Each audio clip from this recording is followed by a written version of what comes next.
안녕하세요. 충남대학교 교육연구소 소장을 맡고 있는 김정겸 교수입니다.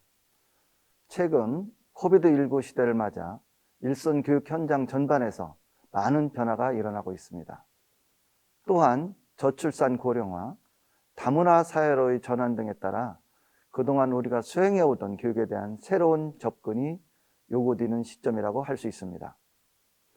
지역사회의 교육 현안들에 대해 짚어보면서 앞으로 교육이 나아갈 길을 모색하는 차원에서 충남대학교 교육연구소에서는 교육감님들을 모시고 신년 인터뷰를 기획해 보았습니다. 오늘은 대한민국의 새로운 교육을 선도하고 있는 세종특별자치시 교육에 대해 알아보고자 합니다. 새로운 학교, 행복한 아이들을 기르기 위해 애쓰고 계시는 최교진 세종시 교육감님을 모시겠습니다. 안녕하세요, 교육감님. 네, 안녕하세요. 반갑습니다. 먼저 본격적인 논의를 이어가기에 앞서 세종특별자치시 교육 전반에 대한 교육감님의 말씀을 들어보고자 합니다.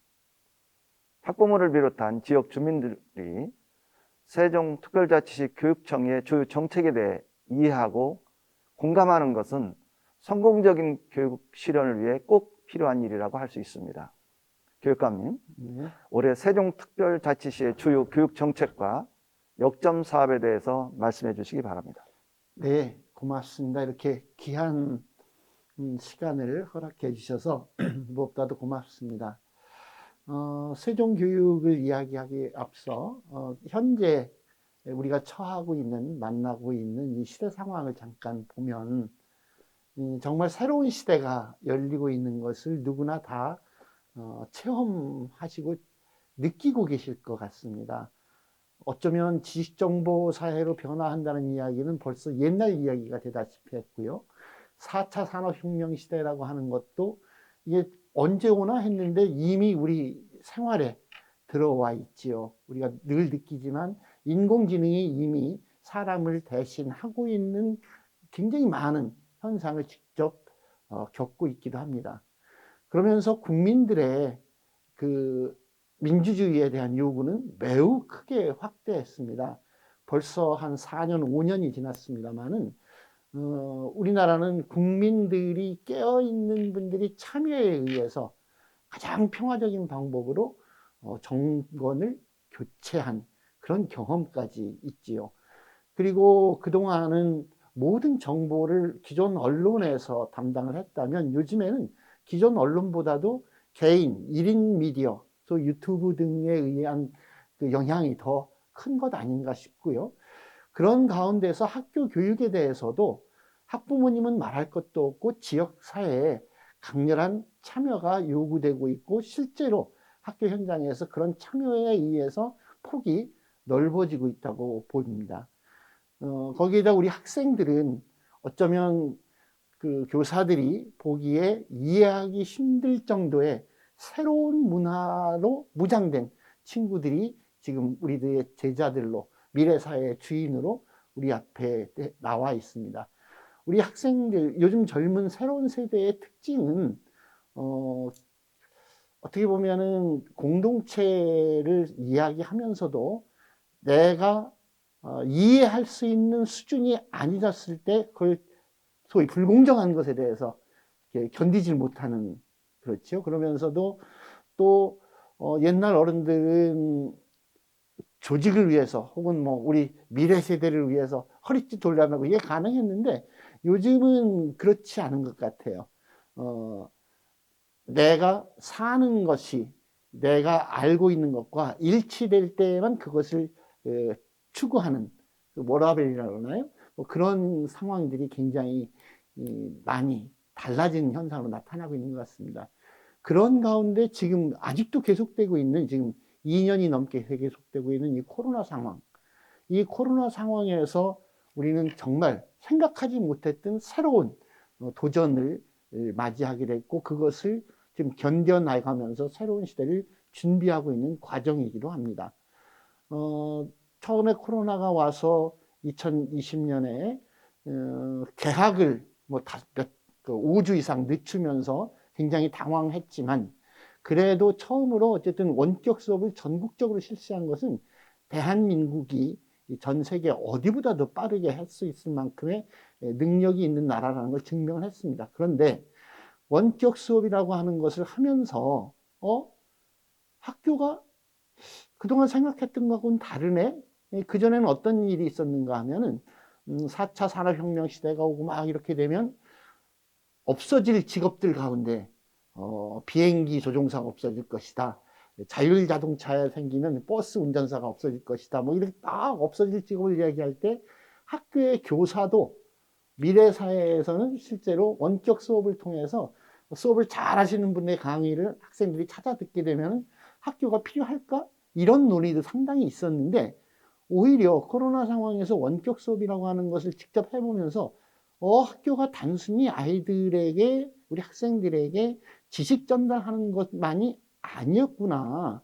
학교라고 하는 것은 어쩌면 지식을 배우는 것 이상으로 구체적인 학생들의 삶이 일어나는 공간이었구나 하는 것을 깨닫게 되었습니다. 그래서 학교라고 하는 것이 정말 원격 수업으로 지식 전달을 할 수 있을지 모르지만 실제로 학생들이 교실에 나와서 함께 친구들과 관계하면서 삶을 통해서 성장하는 것이 매우 중요하다는 것이 실제로 증명이 됐다고 봅니다. 그러면서도 실제로 이후에 어떤 상황에 대해서도 우리가 이제 어쩔 수 없이 시작한 그 비대면 수업, 원격 수업이 어쩌면 이후의 교육 과정에서 상당히 다양하게 활용될 수 있겠다 하는 것은 가능성은 매우 많이 우리가 볼 수 있었지요. 그러니까 실제로 고교 학점제가 한다고 했을 때 저 시골 지역에 있는 친구들은 매우 불리하지 않아? 이런 생각이 있었는데 아니야. 시골에 있는 친구들도 도시에서 충분히 진행되는 강의를 얼마든지 들을 수 있어. 이렇게 되면 이건 실질적으로 굉장히 많은 걸 보완할 수 있는 것이지요. 거기에다가 그 코로나 상황을 겪으면서 저희들이 교육부에서 굉장히 치밀하게 보건당국과 함께 어떤 상황이 발생했을 때 매뉴얼을 전해서 결정해서 내려주긴 했는데 막상 학교 현장에서 상황에 딱 부딪히고 나면 사실 그 매뉴얼이 감당할 수 있는 건 극히 일부지요. 워낙 상황이 다양하니까. 그때 가장 민주적인 학교가 가장 위기에 강하다는 것을 확인할 수 있었습니다. 공동체가 함께 토론을 통해서 이걸 어떻게 하면 좋을까를 지혜를 모았을 때 그곳에서는 매우 창의적으로 매뉴얼을 훨씬 뛰어넘는 대응을 할 수 있었다는 것이죠. 다시 말해서 학교가 교육부, 교육청 이렇게 그 수직적인 지시나 지침에 의해서 움직이는 것이 아니라 학교의 자율성이 최대한 보장되고 자치의 능력을 가졌을 때 그 학교는 우리 학생들의 성장을 훨씬 제대로 도울 수 있겠다는 것을 저희들이 증명했다고 보입니다. 그리고 코로나를 겪으면서 물론 그 전에 4.16 세월호 사고 이후에 훨씬 강해졌습니다만은 학생들의 안전이나 건강에 대한 그 인식이 매우 중요하다는 것이 나타났다고 생각할 수 있겠습니다. 그리고 코로나19는 미래 교육에 대한 사회적인 논의를 촉발하는 한 계기가 되기도 했습니다. 요즘에 인구 절벽 시대에 또 학령 인구가 감소되고 있다. 이런 것이 우리 교육이 당면한 하나의 위기라고 볼 수도 있고 어쩌면 미래 교육을 실현할 수 있는 기회가 될 수도 있지 않나 생각을 합니다. 실제 최근에 통계 수치를 보면 10년쯤 뒤 2030년이 되면 초등학생은 2018년 대비해서 한 40만 명 이상이 줄어드는 230만 명으로 줄고 중고등학교 학생 총수는 2018년 대비해서 한 70만 가까이가 주는 219만 명 정도로 줄어들 거라고 예상들을 하는데요. 이런 가운데에서 교육에 대해서 학생 수가 점점 줄는데 학교의 교원 수나 여러 가지가 좀 줄어야 되지 않느냐 하는 사회적인 요구가 사회적 요구라기보다는 재정 당국의 요구가 매우 거셉니다. 그래서 올해 진행된 2023년도에 교원 신규 초등 같은 경우에는 1000명 가까이가 줄어서 전국적으로 3000명밖에 모집을 안 하고요. 중등 같은 경우에도 한 500명 가까이 줄어서 4000명 정도만 신규 채용을 하게 됩니다. 학생 수가 주니까 교육 예산도 줄여야 되지 않느냐라고 하는 경제 논리지요. 그런데 실제로 우리가 코로나19를 딱 겪고 나서 보니까 우선 아이들의 건강을 위해서도 한 교실에 너무 밀집되어 있는, 특히 대도시 같은 경우에는 30명, 40명이 한 교실에 들어있는 것은 매우 위험한 상황이기도 하고, 더구나 마스크를 쓰고 그 전달이라든가 그 소통이 좀 쉽지 않은 상황에서는 한 교실의 학생 수를 적정화하는 것이 매우 필요하다는 것이 사실상 증명이 됐습니다. 실질적으로 세계적으로 볼 때도 교육 선진국의 대다수는 학생들의 학급당 학생 수가 평균 20명 정도를 실현하고 있는데요. 그래서 세종시에서는 올해 2022년도 초등학교 1학년부터 학급당 학생 수를 20명을 실현하기로 정책을 했습니다. 그런데 이걸 실현하려고 보니까 실제로 현재 세종시는 25명으로 통일되어 있는데, 그걸 20명으로 줄이는데도 세종시 작은 도시지만 교실이 53개가 부족하고, 53개의 교실이 부족하다는 것은 53명의 교사가 더 필요한 상황이지요. 그런데 지금 재정당국에서 이야기하듯이 학생 수 주니까 교사 수를 줄이자고 하는 정책에 따라서는 이건 실현이 가능하지 않을 수도 있습니다. 저희는 실제로 학급당 학생 수 20명을 통해서 학생들이 선생님과 선생님이 학생들 하나하나를 살피면서 지도하는 걸 통해서 기초학력이나 기본학습 능력을 초등학교 1, 2학년 때부터 길러줄 수 있을 거라 생각하고, 그걸 위해서 하려고 그러는데, 실제로 지금 상황에서 이 일은 중고등학교까지 전부 확단이 된다고 한다면, 실제로 어쩌면 지금 시기, 코로나 시기가 우리에게 주는 이때 학급당 적정 학생 수를 유지함으로 인해서 과거에 아주 가난했던 시절에 최소한의 비용으로 교육을 그냥 마구잡이로 했었던 그런 시대를 뛰어넘어서 학생들 하나하나의 장점을 찾아주면서 성장시킬 수 있는 미래 교육을 실현할 수 있을 것이라고 보고, 그걸 위해서도 학급당 학생 수 20명은 반드시 실현돼야 할 것이라고 봅니다. 또 하나, 미래 교육을 이야기하는 데 있어 또 다른 핵심은 교육 자치, 교육의 자율, 교육에서의 분권이 아닐까 싶습니다. 그동안 중앙정부에서 고시 또는 지침, 규정이 일괄적으로 교육 현장에 내려와서 서울의 강남에 있는 학교와 전라남도의 저 신안 섬에 있는 학교가 똑같은 교육과정을 적용해야 하는 이 말도 안 되는 상황은 이제 극복해야 되는 것이죠. 실제로 학교 자치라는 말이 매우 필요하게 되었습니다.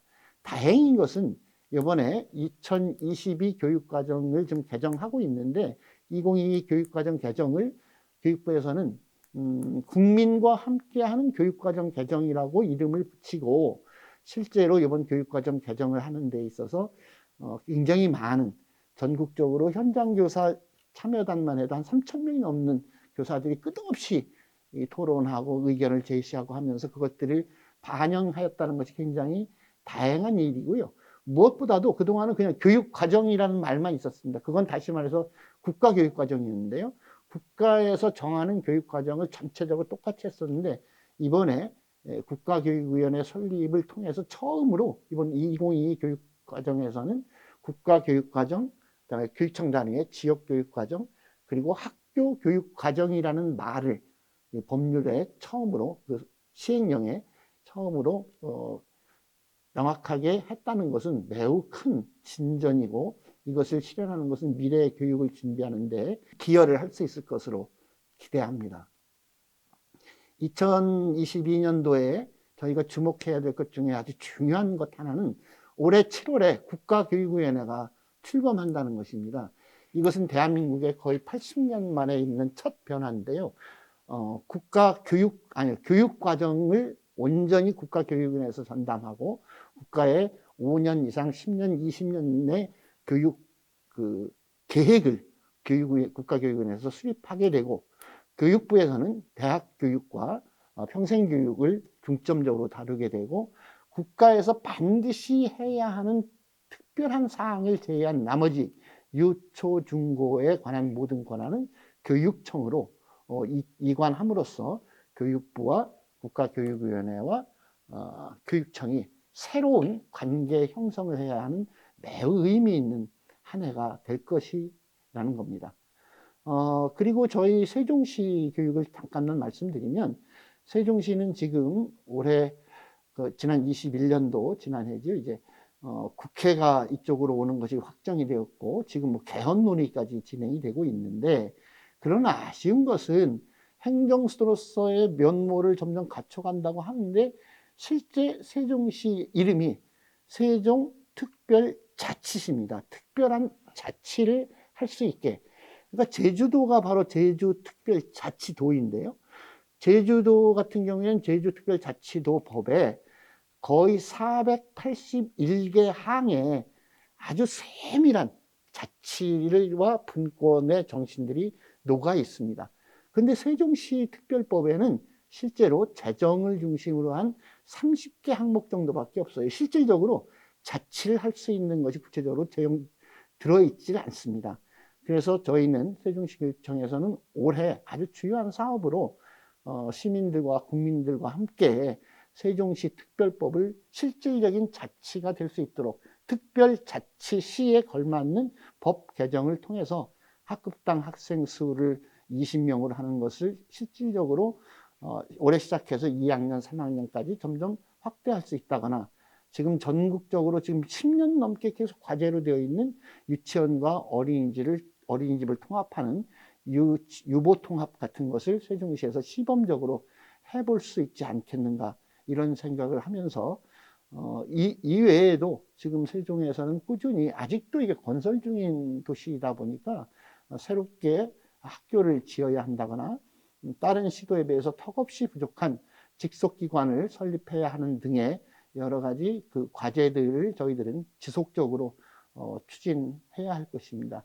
여기에 더해서 세종은 미래 교육이 우리가 흔히 이야기하는 미래 교육이 상상이 아니라 구체적인 실천의 영역으로 2022년을 보내고자 합니다. 그리하여 선진국 수준의 교수학습, 선진국 수준의 교육 환경을 세종에서부터 만들어 나가는 원년으로 2022년을 만들어야겠다는 각오를 가지고 있습니다. 네, 교육감님 수고 많으셨습니다. 교육감님 말씀을 이렇게 들으면서 역시 우리 세종특별자치시가 왜 특별자치인지 알겠습니다. 우리 지역교육의 현안을 잘 해결하는과 동시에 대한민국 교육을 선도하는 큰 그림을 가지고 실천하고 계시는 걸 잘 이해할 수 있었습니다. 전반적으로 세종시 교육청에서 새로운 학교, 행복한 아이들을 기르기 위해서 많은 노력을 하신다는 것을 확인할 수 있었고요. 교육의 변화와 혁신을 갈망하는 여러 목소리들을 두루 반영하고 계시는 그런 정책들이 아주 인상적입니다.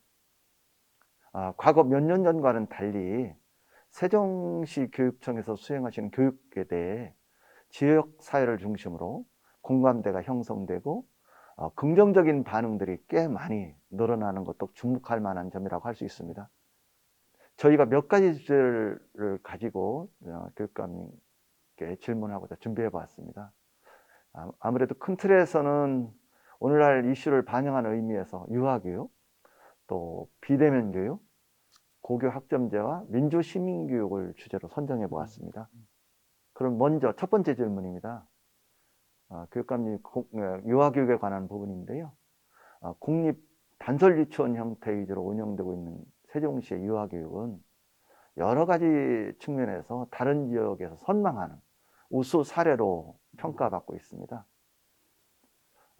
반면에 단설 유치원의 교육과정이 조기 영어 교육 등을 원하는 학부모들의 요구를 적절히 반영하고 있지는 못하지 않는가, 또 유치원의 수가 부족하지는 않는가 같은 문제 제기도 있는 것 같습니다. 유아교육 전반에 대한 이런 다양한 요구를 반영할 수 있는 혹시 교육감님 좋은 방안을 갖고 계신지요? 말씀하신 것처럼 세종은 공립 단설 유치원이 42개가 있습니다. 이 숫자는 세종시 인구가 지금 38만인데요. 이렇게 생각하시면 됩니다. 1000만 명이 넘는 서울 특별시에 공립 단설 유치원 숫자가 50개가 조금 넘습니다. 그러니까 이곳이 얼마나 공립 단설 유치원이 많은 것인지를 알 수가 있지요. 실제로 그 읍면 지역에 과거부터 있었던 그 초등학교 병설 유치원이 19군데가 있긴 합니다만은 그리고 세종은 사립 유치원이 전체적으로 둘밖에 없습니다. 그래서 사실은 그동안 과거 세종시가 있기 전에 그 대한민국의 유아교육은 사립과 어린이집이 중심이 돼서 진행이 되어 왔고, 사실 공공의 영역에서는 병설 유치원 수준에 머물렀었지요. 그랬다가 세종에서 단설 유치원이 시작이 되면서 단설 유치원에서 유아교육의 새로운 방향을 만들었다고 볼 수 있습니다. 세종에서 아이다움 유아교육과정이라는 것, 삶과 놀이를 통해서 구체적으로 성장을 지원하는 그런 교육과정을 저희들이 만들어서 운영했고, 이것이 교육부 안에서도 이것이 중심이 돼서 받아들여져서 놀이와 삶과 생태 중심의 그 누리과정으로 실제로 실현이 돼서 전국적으로 그것이 보편화되는 상황을 맞고 있습니다. 그리고 세종에서는 전국 처음으로 유치원에도 지금 법령상으로도 초등학교, 중학교, 고등학교에는 그 보건교사가 2개 되어 있는데 유치원은 그 제도가 없거든요. 그런데 우리 오히려 중고등학교보다 더 필요하겠다 싶어서 유치원에 간호사를 배치를 했습니다. 이것이 나중에 코로나 상황을 겪고 나서 굉장히 크게 도움을 받은 바도 있지요. 이런 속에서 아까 교수님께서 말씀하실 때 학부모님들이 유치원에서 영어라든가 이런 걸 좀 배우고 싶은 요구를 충족시키지 못하는 아쉬움이 있다고 그러셨는데, 사실은 이것은 그 유아교육 전반에 저희가 토론 과정을 거쳐서 유치원에서 영어뿐만 아니라 한글도 혹은 수리에 관한 것도 학습을 통해서가 아니라 놀이를 통해서 충분히 해결해야지, 이것이 학원식의 영어교육, 조기 영어교육이나 언어교육 같은 것들은 오히려 아이들의 그 발달과 맞춰봐서 옳지 않다 그래서 하고 있지 않은 것이죠. 그래서 처음에는 약간의 반발도 있었는데 모든 유치원에서 그걸 하지 않게 되면서 지금은 그렇게 요구가 크지 않은 편입니다. 다만 학교의 그 방과 후 특성화 과정으로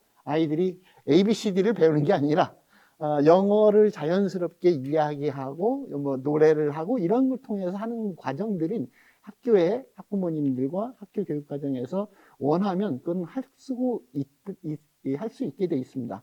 오히려 그거보다는 세종에서는 생태 숲 유치원을 저희가 세종에 처음 만들었고, 생태 유치원도 이제 작년도에 처음 이제 개원을 했고, 거의 모든 학교가 숲 체험 활동이나 생태 체험 활동 같은 활동들을 다양하게 하고 있거든요.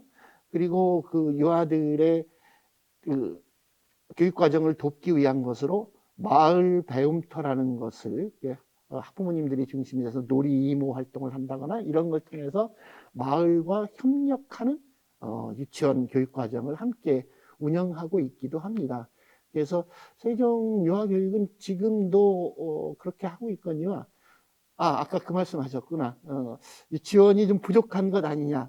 사실 실제로 그렇습니다. 그런데 다행히 우리 동지역을 중심으로 세종시에서 공립 어린이집을 상당히 많이 지어서 지금은 거의 수용이 되고 있고, 다만 이 국공립 어린이집과 우리 공립 단설 유치원 사이에 교사들이 임용고시를 보느냐 안 보느냐 하는 교사 양성 과정의 차이는 있지만 시설면이라든가 아니면 실질적인 교육과정 운영에서는 큰 차이가 없기 때문에 세종에서는 어쩌면 유보 통합의 단초를 세종에서 처음으로 만들어서 할 수도 있겠다 하고 한 가능성을 저희들이 보고 그것을 세종에서부터 실현하기 위한 노력을 하려고 계획 중에 있습니다. 예, 교육감 감사합니다. 다른 지역 교육청과는 좀 다르게 공립 단설 유치원 비중이 아주 높은 그런 유아교육의 특징 때문에 우리 세종시의 유아교육 여건은 타 시도와 비교할 때 매우 높은 수준이라고 할 수 있을 것 같습니다. 뭐 적절한 표현인지 모르겠습니다만 적은 돈으로 매우 우수한 양질의 교육을 받을 수 있다는 점에서 학부모들은 매우 만족해하고 계신 것 같습니다. 교육청 차원에서도 앞에서 교육관님 말씀 주셨지만 숲 생태 유치원을 한다든지 또 유치원에 간호사를 배치한다든지 또 돌봄 기능 강화 활동들을 통해서 학부모들께서 요구하시는 다양한 의견들을 적극적으로 반영하고 구현하는 가운데 있으시기 때문에 아마도 이런 만족도가 높은 교육 프로그램으로 되고 있지 않나 그런 생각을 합니다. 예. 두 번째 질문 좀 네. 올리겠습니다. 코비드19 이후에 초기에는 여러 학교나 교육청에 어려움이 있었지만 교육청과 일선 학교의 노력으로 온라인 수업이 점차 체계적으로 운영되고 있다는 의견들이 있습니다만 또 다른 한편으로는 그런 온라인 수업이 갖는 한계가 있습니다. 이로 인해서 학부모들의 우려의 목소리도 여전히 존재하고 있는 것 같습니다.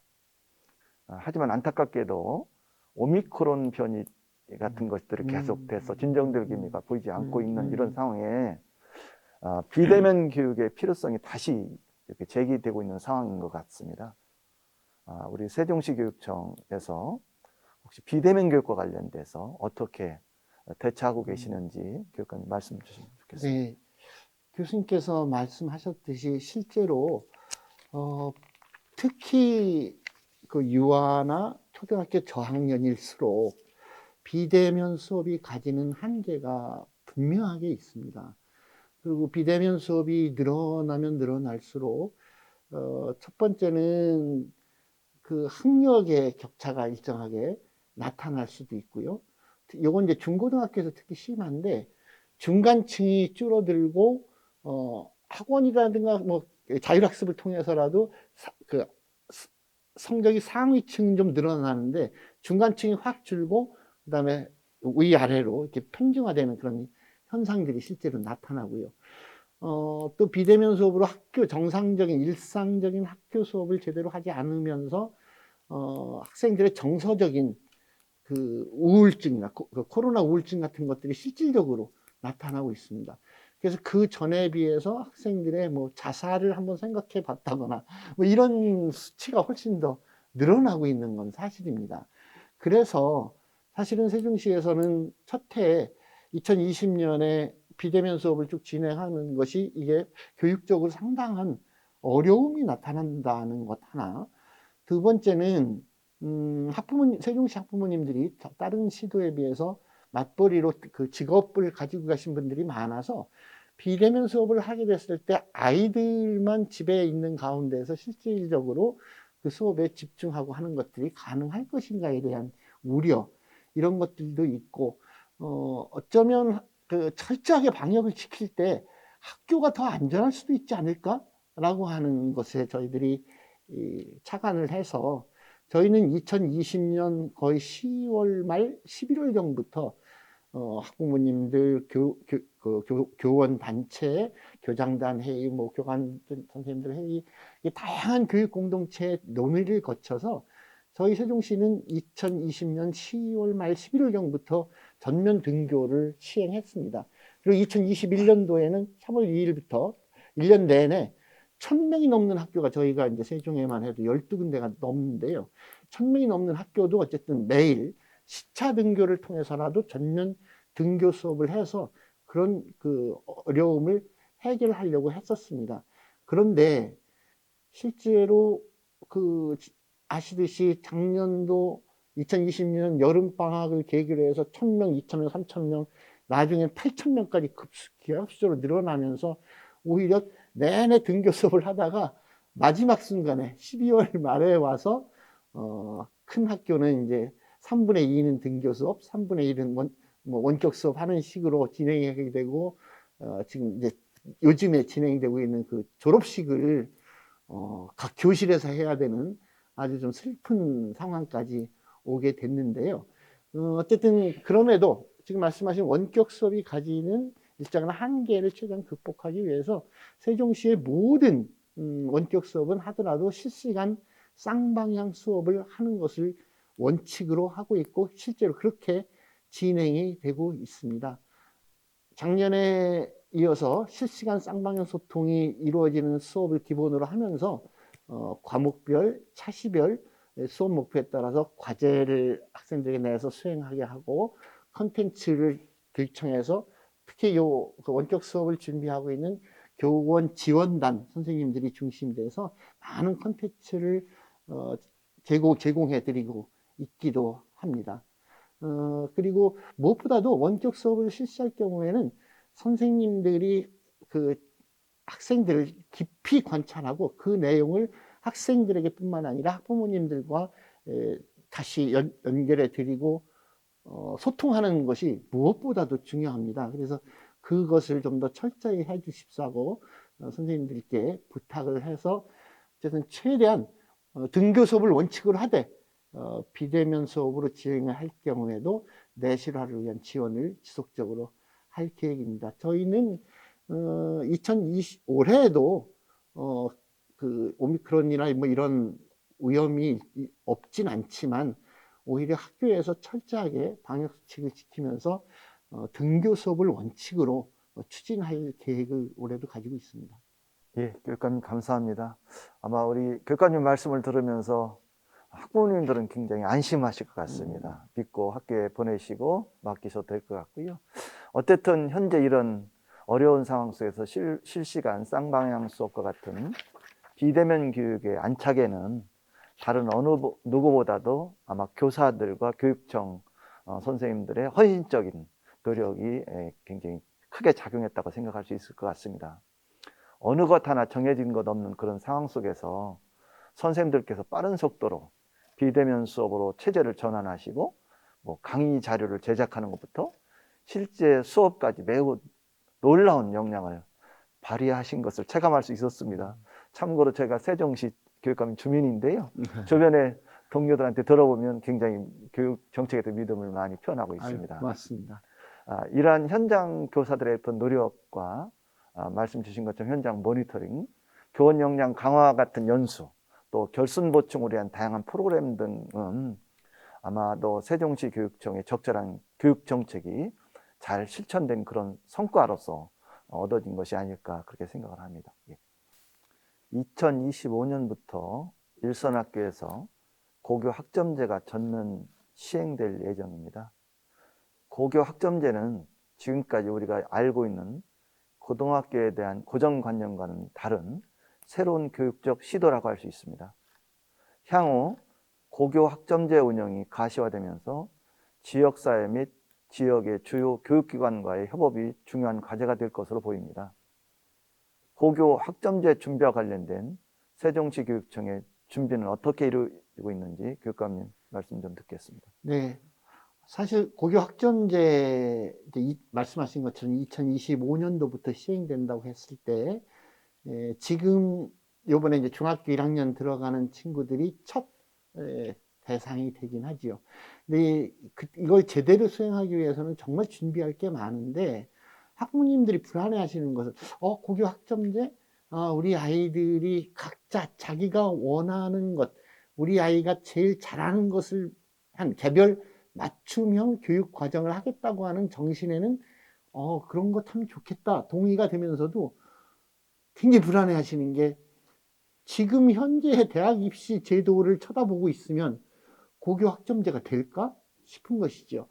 실제로 그래서 국가에서도 2024년도에 그러니까 고교 학점제 시행 전해에 고교 학점제 시행에 걸맞는 대학 입시 제도를 확정짓겠다고 하고 있으니까 그것에서 그때 국민들이 정말 고교 학점제 정신을 살리는 대학 입시 제도가 마련될 수 있도록 관심 가지고 함께 해주시는 것을 전제로 하고 교육과정 운영을 위해서 지역사회 교육 협력 활성화를 위해서 함께 노력하고 있습니다.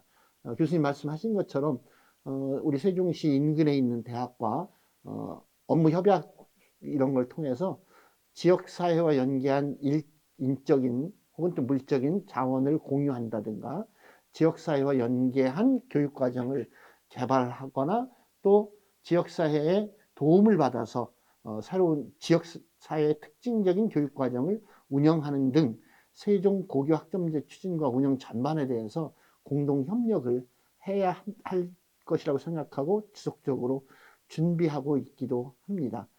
그리고 학생들의 선택권 확대를 위해서는 선생님들이 자기 전공과 연관된 다과목 지도를 하실 수 있는 준비를 하셔야 되는데 이걸 위해서 인근 지역 대전, 충남, 충북 등과 함께 지역에 있는 대학원 과정을 교원 대상 연수를 통해서 선생님들이 여러 과목을 지도할 수 있는 것을 갖출 수 있게 교육청에서 선생님들을 지원하고 대학에서는 그런 강의를 개설하는 것을 저희들이 함께 추진하려고 지금 노력하고 있고요.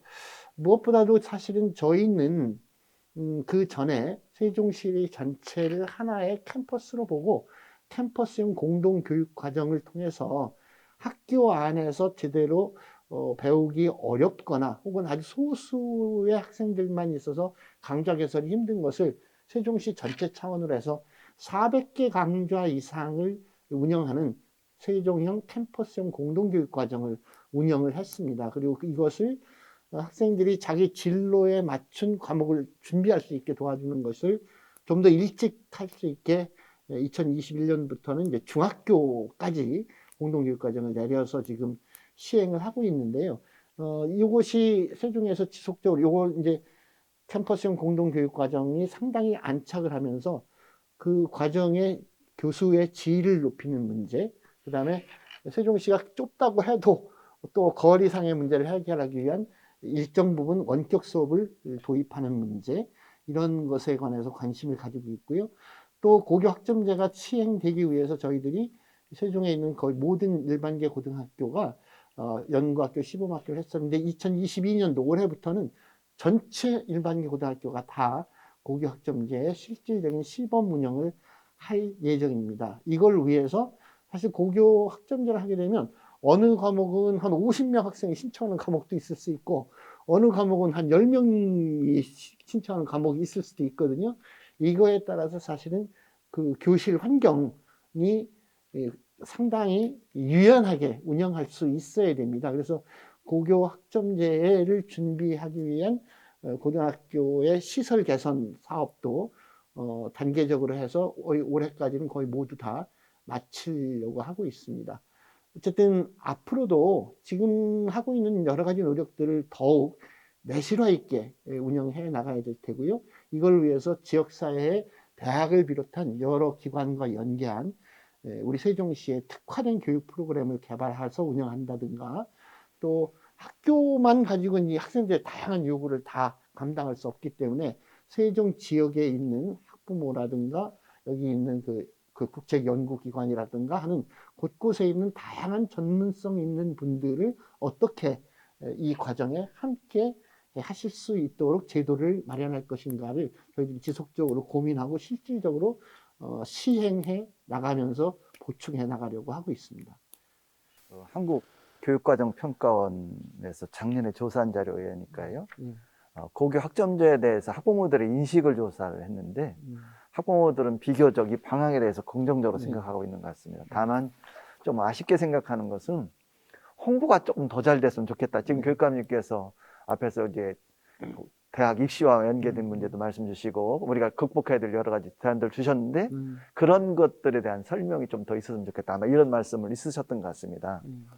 교육감님 말씀을 들으면서 우리 세종시에서 추구하고 계시는 캠퍼스형 공동교육과정이라든지 지역 특화 교육 프로그램 등 이 지역사회와의 연계와 같은 노력들은 아마 우리 세종시의 고교학점제 모형이 여러모로 타 지역교육청의 모범 사례로 되지 않을까 싶습니다. 이러한 연구 시범학교의 사례들을 잘 우리가 좀 참고해서 학생들이 자신들이 가지고 있는 재능을 찾고 사회 속에서 소외받지 않는 어떤 민주시민으로 성장할 수 있도록 우리 교육청이나 교육당국들 아마 노력하고 계시다고 여러분들 믿으셔도 되겠습니다. 예. 세종시가 이제 교육청에서 역점을 두고 있는 것이 민주시민교육이라고 생각이 듭니다. 이제 코비드19가 지속되면서 민주시민교육과 인성교육, 또 다른 표현은 세계시민교육이라고 하고 있는데요. 그런 교육들이 중요성이 강조되고 있는데요.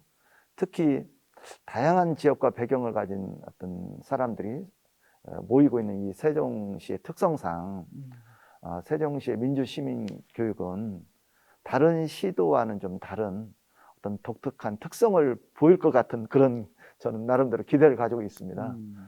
민주시민과 또 인권과 같은 그런 주요 이슈들이 혹시 세종시 교육 현장에서 어떤 형태로 구현되고 실천되고 있는지 교육감님 말씀 부탁드리겠습니다.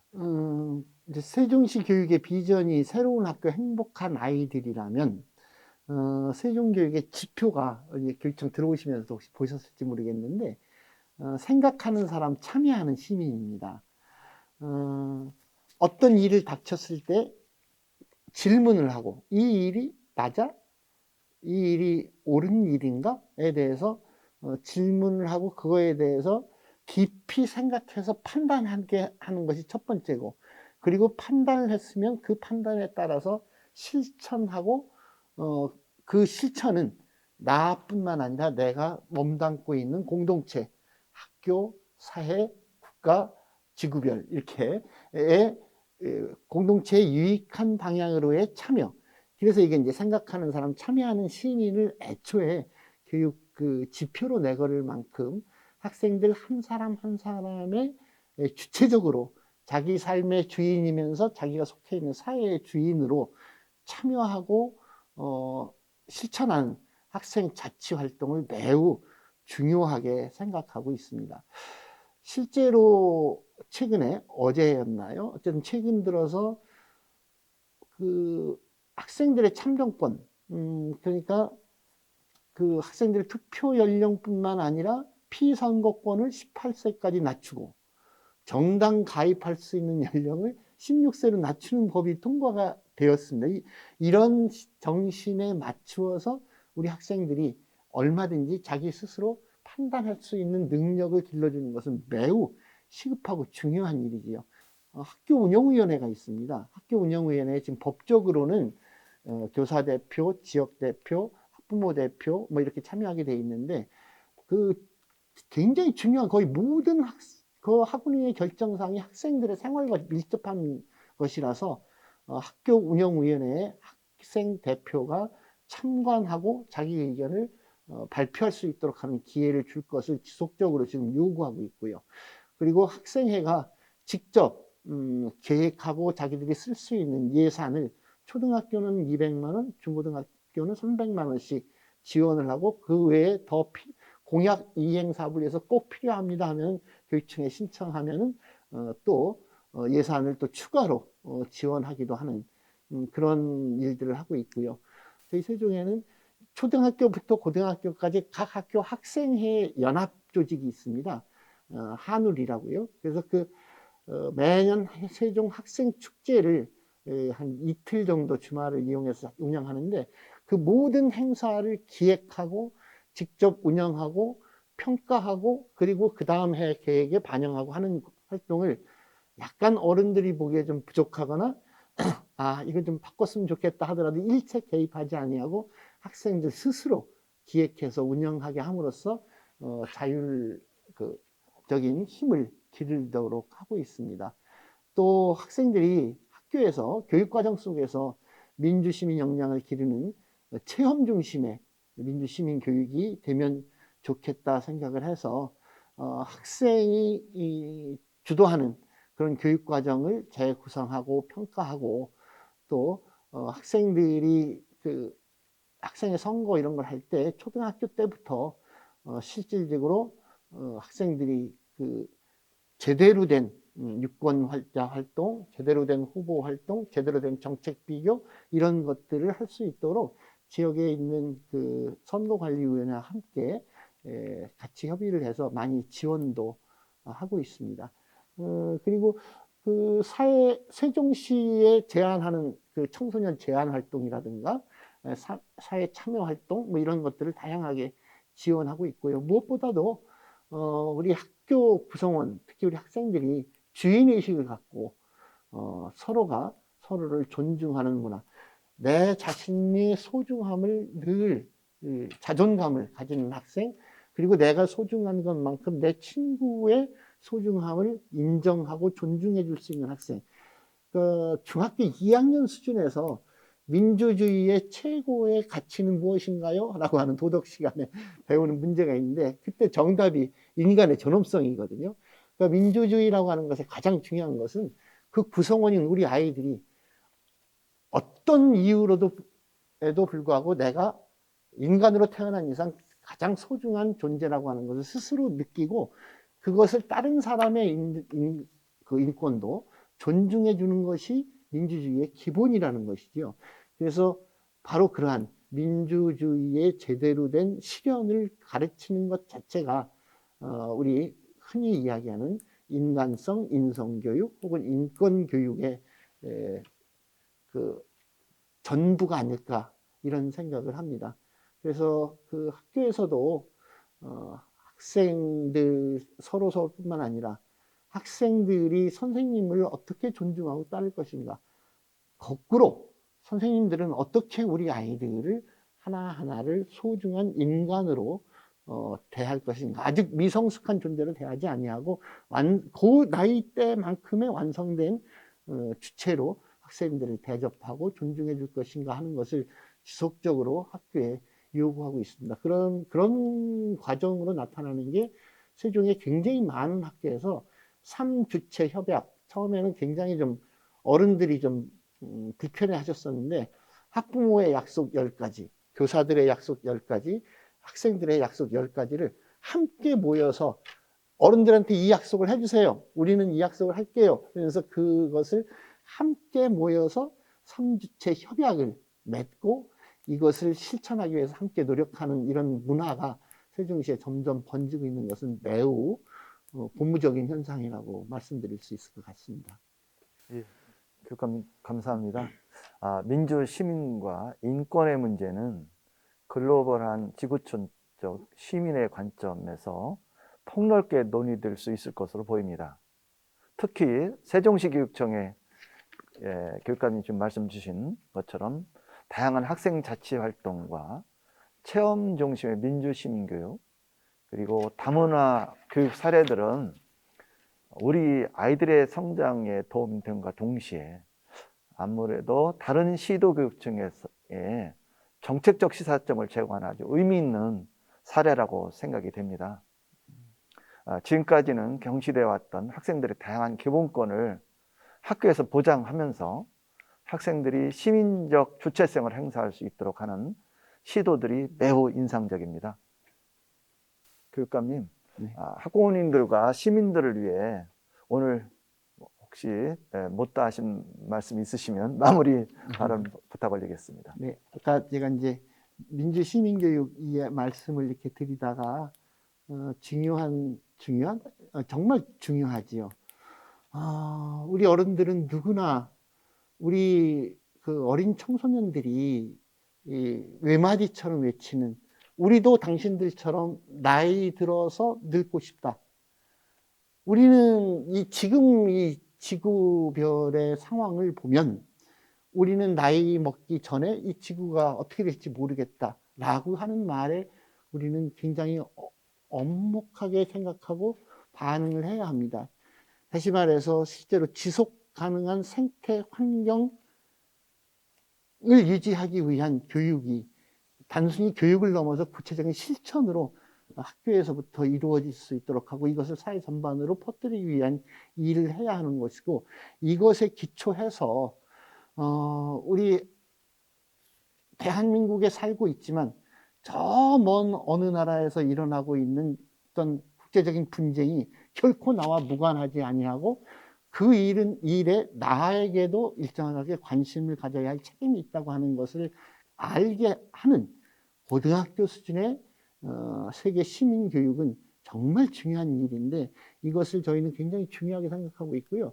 흔히 세계 시민 교육, 국제 교육 하면은 그 학생 대표가 직접 그 나라에 찾아가고 이런 것을 주도하는데 저희 세종시는 2020년부터 사실 코로나와 상관없이 실제로 다른 나라 친구들과 함께 수업을 통해서 특히 그 국제적으로 같이 가져야 될 문제, 특히 이제 인권이라든가 생태라든가 평화라든가 이런 문제에 관해서 실질적으로 그 외국의 저명한 분의 강의를 직접 듣기도 하고 다른 학교, 다른 나라의 친구들과 공동으로 수업을 진행하기도 하면서 실제로 국제 시민으로서의 자질을 기르는 교육들을 함께 하고 있다는 말씀을 드리고요. 무엇보다도 저는 교육은 쉽게 얘기해서 믿음과 기다림이라고 생각합니다.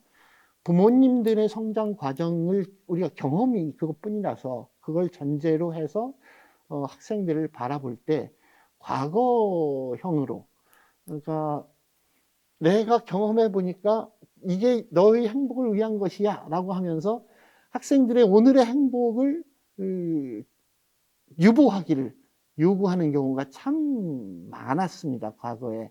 근데 세종시에 저희가 비전이 새로운 학교, 행복한 아이들이라고 하는 것이, 새로운 학교라고 하는 것은 과거형의 학교가 아니라 미래형의 학교인 것이고, 행복한 아이들이라고 하는 것은 우리 아이들이 지금 행복해야 한다. 지금 행복한 아이들이 미래에도 행복할 수 있을 것이라고 해서 하는 거거든요. 그것은 우리 성장하는 우리 아이들을 믿고 오늘 행복한 것에 행복할 수 있게 최대한 지원해주는, 그리고 격려해주는, 기다려주는 어른들이 계시면 그 친구들은 오늘 행복하고 이것을 전부 확대해서 어른이 됐을 때도 더 모두가 행복한 세상을 만들 수 있을 것이라는 생각입니다. 그래서 부모님들께서 우리 아이들을, 학교를, 그리고 교육청을 믿어주시고 기다려주시면 부모님들의 믿음과 기다림에 충분히 반응하는 훨씬 더 좋은 멋진 성장으로 우리 아이들이 보답할 수 있을 것이라고 감히 말씀드리고 싶습니다. 고맙습니다. 예, 오늘 긴 시간 동안 귀한 시간 내주셔서 함께 해주신 새로운 학교 행복한 아이들을 만들고자 애쓰고 계시는 최기준 교육감님을 모시고 말씀 나눴습니다. 감사드립니다. 고맙습니다.